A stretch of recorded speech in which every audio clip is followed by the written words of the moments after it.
Welcome again kuri Agape Space TV. Uyu munsi tugiye kuganira ku nsanganyamatsiko ireba cyane cyane abagabo. Abagabo rero nimutera agatebe. Reka ntangire nkubaza ngo ese wari uzi ko inzoga nyinshi ufata cyangwa alcohol nyinshi bishobora kuguteza ibibazo bijyanye n'ubugabo cyangwa se ubushobozi bwo gukora imibonano mpuzabitsina ejo hazaza? Ese wari uzi ko byangiza umutima n'umwijima wawe? Uyu munsi rero tugiye kuganira ku nsanganyamatsiko ivuga ingaruka 10 z'ingenzi zemejwe n'ubushakashatsi zivuga mbese ingaruka 10 zo gufata inzoga nyinshi zemejwe n'ubushakashatsi. Reka turebere hamwe ibintu bigiye bitandukanye. Turareba ku bijyanye n'ubuzima bw'imyororokere cyangwa se bw'imibonano mpuzabitsina, turebe ku bijyanye n'ubuzima bw'umwijima ndetse n'umutima. Hari ingingo z'ingenzi rero, reka dutangire. Icya mbere, habaho kugabanuka kwa testosterone. Inzoga nyinshi zigabanya hormone ya testosterone. Iyo hormone ya testosterone niyo ifasha akenshi mu gutera akabariro ku bagabo ndetse igatuma habaho kwiyongera kw'imikaya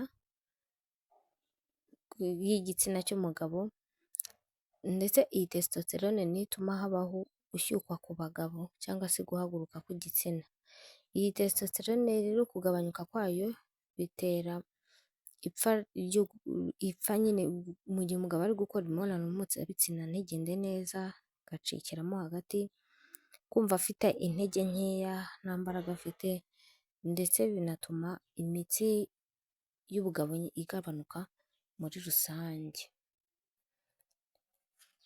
Ni ukuvuga ngo tuzajya turebera hamwe topike ndetse turebe n'ibyo uzabona bishobora kukwereka ko ibyo bintu byabayeho.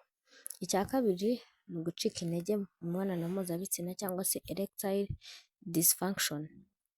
Ni ukuvuga ngo ziriya nzoga nyinshi zangiza imiyoboro y'amaraso y'ubwonko, bikaba byatuma nyine igitsina kitabasha guhaguruka, ndetse cyanahaguruka nyine bikaba bigoranye, kigahita cyongera kikagwa, ndetse no gukomeza gukora imibonano mpuzabitsina bikagabanuka, mbese igihe wayikoraga kiragabanuka. Icya gatatu ni ukudatera inda cyangwa se infertility. Ahangaha bishatse gusobanura ko uko ufata inzoga nyinshi bishobora guteza ibibazo by'uko intangangabo zipfa ndetse n'umubare w'intanga ukagabanuka, mbese zihindura imiterere yazo kubera ko ziba zarangiritse, zigacika intege, umwimerere wazo ugatakara, ndetse bikaba byatuma intanga zidashobora kugenda ngo zigere aho igi ry'intangangore riri, ngo bibashe kuba habaho guhura kw'intangangabo n'intangangore, habeho ko umugore yasama. Icya kane, gufata inzoga nyinshi bituma habaho kwangirika k'umwijima w'umugabo, kubera ko umwijima niwo usukura inzoga, mbese muri make niwo ukuramo imyanda mu mubiri ku bintu bigendanye n'ibyo twafashe. Rero ibi ngibi bituma gufata inzoga nyinshi bituma umwijima ubyimba, ndetse ukuzuraho ibinure byinshi. Ingingo ya gatanu cyangwa se ingaruka ya gatanu, kugira indwara z'umutima. Babonye ko kunywa inzoga nyinshi bituma nyine hiyongera kw'ibinure, ndetse umwijima function yawo cyangwa se akamaro kawo ntago uba ugikora akamaro kawo neza, kuba warabyimbye, ndetse twabonye ko iteza ibibazo mu mitsi y'amaraso. Ahangaha ariho tubona ko inzoga nyinshi zongera ibyago byo kurwara umuvuduko w'amaraso ndetse na stroke. Ibi byose ni indwara z'umutima. Ingingo ya gatandatu, habaho kwiyongera k'umubyibuho cyangwa se ibinure, ugira ibinure byinshi ndetse ibyo binure byinshi biza ku nda, ibinure byatewe n'inzoga iyo inda yabyimbye kubera inzoga bayita biyaberi, ni ukuvuga ngo inda iba yarabyimbye kubera kwiyongera kw'ibinure byinshi kubera ko inzoga zigira karori ziri hejuru ku buryo bituma habaho kwiyongera k'umubyibuho, inda ikagenda ikabyibuha, ibinure bikiyongera kandi twabonye ko ibinure biri mu kwiyongera kw'ibinure cyangwa se k'umubyibuho biri mu bintu bituma testosterone, umusemburo wa testosterone ugabanuka, wagabanuka rero ugateza ibibazo mu bijyanye n'imibonano mpuzabitsina cyangwa se ubuzima bw'imyororokere. Ingingo ya karindwi,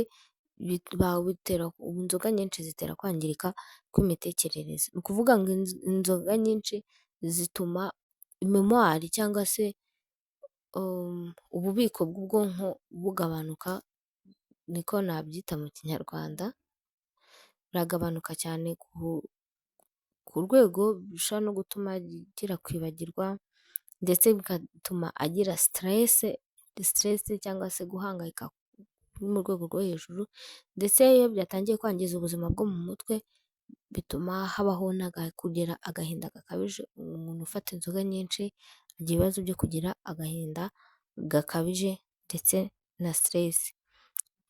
Umuntu wanyweye inzoga rero, rimwe na rimwe abantu bamwe na bamwe bavuga ko ngo umuntu wanyweye inzoga avuga ukuri, ariko mu by'ukuri ntabwo nabyemeza ko ariko kuri ariko bigenda, ahubwo umuntu wanyweye inzoga iyo afashe icyemezo afata icyemezo kibi, icyemezo kitari cyiza atatekerejeho, ahubwo kubera rimwe na rimwe n'umujinya n'amarangamutima afite yazinywanye, agahinda byose bikivanga bikaba byatuma agira agahinda gakabije, akagira siterese, agafata ibyemezo bibi bitari byiza.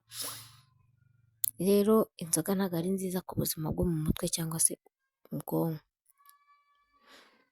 Ingingo ya munani, inzoga nyinshi zituma habaho kwangirika, mbese ubudahangarwa bw'umubiri buragabanuka, kandi uba usanga umuntu ararwaragurika, ubuntu bw'uburwayi utamenya ubwoko bwa buri kanya, ndetse yanarwara agatinda gukira, ugasanga nimba agize giripe itinze gukira, ukagira ngo ni nk'indi ndwara ihambaye irenze yarwaye. Rero bituma ubwirinzi bw'umubiri cyangwa se ubudahangarwa bw'umubiri bugabanuka ku kigero cyo hejuru.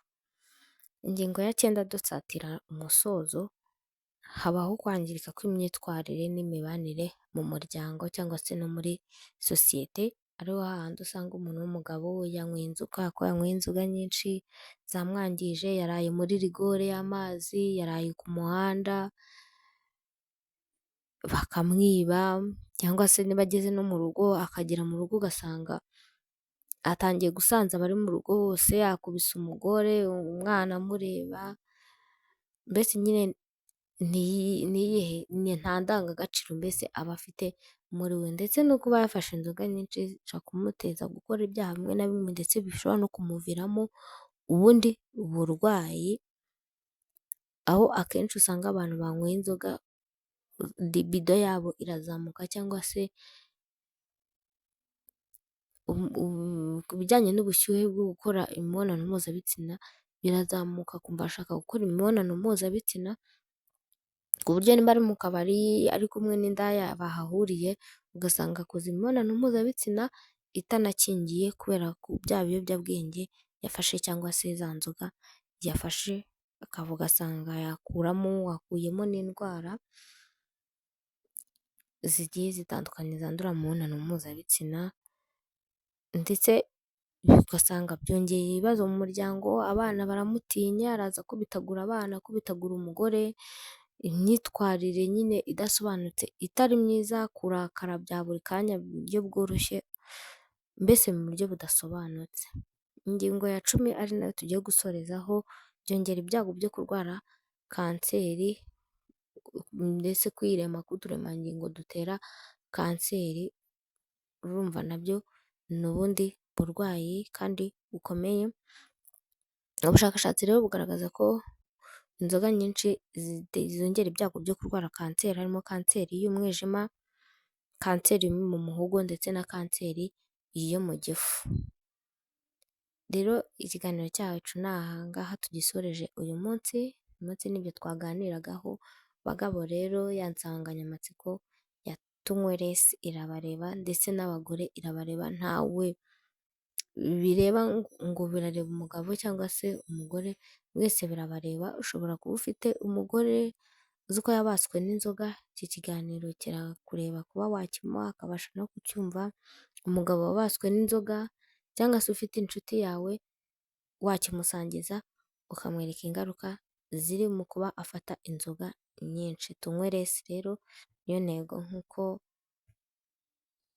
abayobozi bacu bahora babitubwira, turinde ubuzima bwacu tugabanya inzoga.